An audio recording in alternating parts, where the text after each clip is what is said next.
A melee of business leaders and innovators gather to talk shop. Amongst the crowd is Johan. His company makes drones that film in 360 degrees and have 3D environment scanning. We're based in Hamburg, so we work a lot with shipping companies right now. Big container ships, freighters, that kind of thing. It's really hard for people to access that, especially if they're at high seas. There's a lot of risks involved and regulations.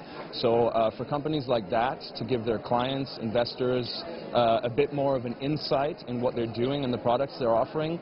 But staying connected to clients and expanding their network proved more taxing. In the beginning, we started off with a newsletter service. In the end, we realized, okay, there's a lot of red tape involved. There's a lot of legal aspects that we have to consider. And if you're a small group of startup.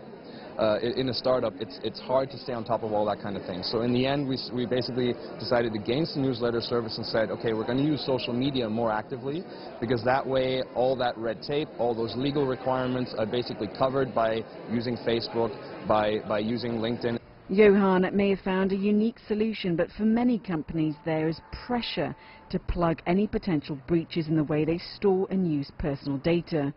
Industry representatives are calling on the EU to give small and medium-sized enterprises in particular a grace period to get their affairs in order. Under the new rules, individuals can access all data being held on them, object to the processing of that data and force companies to erase it all. Non-compliance will result in hefty fines, up to 4% of yearly turnover. That this is going to bring important, significant improvement, especially in the context of online services and the advertising ecosystem that developed in a very non-transparent way.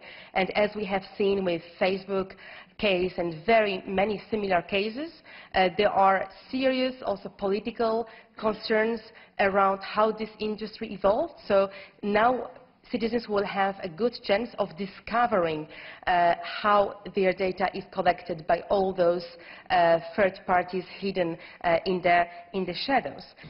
On Friday, the EU rolls out its new data protection regulation, but whether it proves good for the consumer or bad for business innovation, only time will tell.